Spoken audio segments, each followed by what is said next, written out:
सोचिए एक ऐसी दुनिया जहां सालों तक इस शहर पर इंसानों का राज था, लेकिन शहर की गहराइयों में एक और समाज ताकतवर हो रहा था। सुनने में किसी हॉलीवुड थ्रिलर जैसा लगता है ना, लेकिन आज के इस विश्लेषण में हम एक बेहद दिलचस्प और व्यंग्यात्मक कहानी पर चर्चा करने वाले हैं। एक ऐसी कथा जो सत्ता, भ्रष्टाचार और राजनीति की हकीकत को बिल्कुल नए और थोड़े अजीब ढंग से सामने रखती है। और इस कथा का नाम है the rise and fall of the cockroach Janata party. एकदम सटीक सटायर। ये कहानी भले ही कीड़ों मकोड़ों के बारे में है, लेकिन इसमें छिपी बातें हमारे सामाजिक ढांचे पर बिल्कुल सीधा वार करती हैं। सत्ता की भूख आखिर सिर्फ इंसानों तक ही कहाँ सीमित है? तो आइए व्यवस्था और ताकत के इस खेल को थोड़ा और करीब से समझते हैं। तो यहाँ सबसे बड़ा सवाल ये उठता है, आखिर कीड़ों मकोड़ों का एक छोटा सा समाज अपने ताकतवर इंसानी शासकों को कैसे मात दे देता है? ये सवाल किसी एक व्यक्ति या जानवर के बारे में नहीं है। दरअसल ये एक ऐसी केस स्टडी है जो दर्शाती है कि लोक लुभावन वादे यानी पॉपुलिज्म और सिस्टम की खामियां कैसे किसी नए और खतरनाक आंदोलन को जन्म दे सकती हैं। चलिए अब इसमें गहराई से उतरते हैं। पहला हिस्सा, द अंडरग्राउंड अपराइजिंग, भूमिगत विद्रोह की शुरुआत। यहाँ ध्यान देने लायक है कल्लू कॉकरोच का एक बेहद कर्कश और जोशीला भाषण।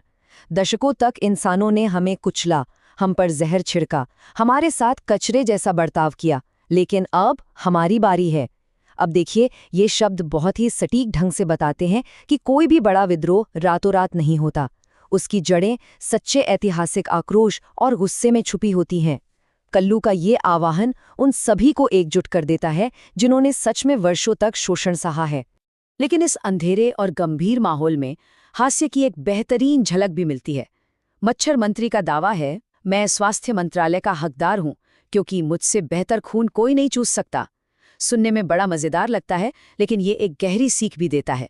ये आगे चलकर आने वाले उन स्वार्थी नेताओं की तरफ इशारा करता है जिनकी फितरत ही सिस्टम में आकर दूसरों का खून चूसना होती है। आगे बढ़ते हैं। दूसरा हिस्सा, अ कैंपेन ऑफ प्रोमिसेस यानी वादों का चुनावी अभियान। अब ये झलक बहुत ही शानदार तरीके से दर्शाती है कि चुनावी अभियान किस तरह अपने टारगेट डेमोग्राफिक को लुभाते हैं। जरा इन वादों पर गौर कीजिए। मुफ्त डस्टबिन्स, आधी रात को खाने का अधिकार, इंसेक्ट स्प्रे पर पूरी पाबंदी और गार्बेज प्रोटेक्शन लॉ। ये चुनावी वादे बिल्कुल कीड़ों की रोजमर्रा की जरूरतों को ध्यान में रखकर बनाए गए थे। सफल कैंपेन हमेशा आम जनता की आकांक्षाओं पर बिल्कुल सटीक निशाना साधते हैं। और फिर इस खेल में एंट्री होती है सोशल मीडिया की। वन नेशन वन किचन जैसे आकर्षक और वायरल नारे अचानक पूरी दुनिया में ट्रेंड करने लगते हैं। यहाँ स्पाइडर हैकर अपने कीबोर्ड की तेजी से इंटरनेट को इस आंदोलन का सबसे बड़ा हथियार बना लेता है। इस कैंपेन के तेजी से फैलने से हम समझ सकते हैं कि आधुनिक राजनीति में मीम कल्चर और सोशल मीडिया का प्रभाव जनता की सोच को किस हद तक बदल सकता है। तीसरा हिस्सा, द शॉकिंग इलेक्शन विक्ट्री। आखिरकार चुनाव के वो नतीजे आ ही गए जिन्होंने सबको चौंका दिया। इस चुनावी नतीजों की टाइमलाइन पर गौर करना बहुत जरूरी है। कुछ दशक पहले सिर्फ नालियों में गुप्त बैठकें होती थी, कुछ हफ्ते पहले सोशल मीडिया पर धमाका हुआ, और आज चुनाव के दिन विशाल जीत। ये तेजी दिखाती है कि जब संस्थानों के प्रति आक्रोश और तकनीक की ताकत मिलती है तो स्थितियां कितनी जल्दी पलट जाती हैं। कॉकरोच जनता पार्टी ने जीत के तुरंत बाद हर घर को अपना हेडक्वार्टर घोषित कर दिया। चलिए आगे बढ़ते हैं और देखते हैं कि ये स्थिति कैसे आकार लेती है। चौथा हिस्सा, पावर, करप्शन एंड लीक्स, सत्ता और भ्रष्टाचार का असली चेहरा। यहाँ कैंपेन के आदर्शों और धरातल की हकीकत के बीच का अंतर बिल्कुल स्पष्ट रूप से दिखाई देता है। चुनाव से पहले का वादा था, हर किचन सबका है, लेकिन सरकार बनने के बाद का कानून क्या कहता है? किचन टैक्स जरूरी है, आधी रात के बाद इंसानों का आना मना है। नई मिली शक्ति का ये रूप और पाखंड का ये उदाहरण नई सत्ताधारी ताकतों के भ्रष्ट होने की कहानी को बहुत खूबसूरती से बयान करता है। नई व्यवस्था की सोचनीय स्थिति को मच्छर मंत्री का ये बयान पूरी तरह उजागर करता है। जनता सिर्फ चुनाव तक जरूरी थी, अब वक्त है सत्ता का मजा लेने का। जब पार्टी के नेता लग्जरी जमींदोज दफ्तरों में बैठकर महंगे खाने का लुत्फ उठा रहे थे, तब आम जीव बाहर वैसे ही संघर्ष कर रहे थे जैसे पुराने शासकों के दौर में करते थे।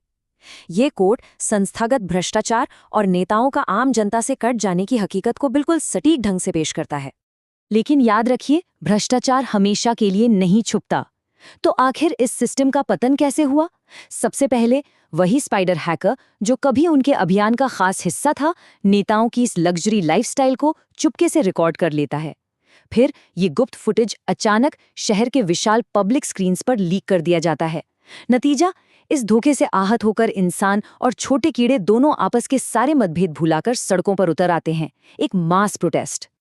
और यही हमें ले जाता है इस विश्लेषण के आखिरी हिस्से पर, 5वां हिस्सा, द इनएविटेबल रेवोल्यूशन, एक अपरिहार्य क्रांति। कहानी के इस मोड़ पर राजू नामक इंसानी किरदार का ये कथन पूरी कथा की आत्मा बन जाता है। इससे कोई फर्क नहीं पड़ता कि शासक इंसान है या कॉकरोच, भ्रष्टाचार सबको बर्बाद कर देता है। सत्ता का अहंकार और लालच किसी एक प्रजाति, रंग या विचारधारा तक सीमित नहीं होता। जब शासक आम लोगों से छल करते हैं तो नतीजा सभी के लिए विनाशकारी होता है। तो सबसे अहम बात यह है जो इस कहानी का सूत्रधार अंत में कहता है, ईमानदारी के बिना ताकत हमेशा विनाश की ओर ले जाती है, चाहे सिस्टम किसी के भी कंट्रोल में हो। भले ही चुनाव के नतीजे बदल जाएं, शासक बदल जाएं, लेकिन अगर नैतिकता की बुनियाद नहीं है तो ढांचा जरूर टूटेगा। जब कल्लू चुपचाप नाली के अंधेरे में भाग निकलता है तो ये संदेश और भी गहराई से जहन में बैठ जाता है। पर बात यहीं खत्म नहीं होती। उसी अंधेरी नाली में फिर से छोटी छोटी चमकती आंखें दिखाई देती हैं और एक धीमी सी आवाज गूंजती है, CAJP विल रिटर्न। ये आखिरी दृश्य एक बहुत बड़ा सूचक है कि राजनीतिक उतार चढ़ाव एक चक्र है, एक लूप है। जब तक मूलभूत व्यवस्था में सुधार नहीं होगा, तब तक नए चेहरों के साथ पुराना भ्रष्टाचार बार बार लौटकर आता रहेगा। इस रोचक विश्लेषण को खत्म करते हुए एक ऐसी प्रश्न छोड़ जाते हैं जिस पर गौर करना बेहद जरूरी है। क्या भ्रष्टाचार उस शासक की बीमारी है जो कुर्सी पर बैठता है, या फिर ये खुद उस सिस्टम की ही पैदाइश है? ये एक ऐसा सवाल है जो आगे भी काफी समय तक गूंजता रहेगा। तो आज की इस चर्चा को यहीं विराम देते हैं। जानकारी जुटाते रहिए और हमें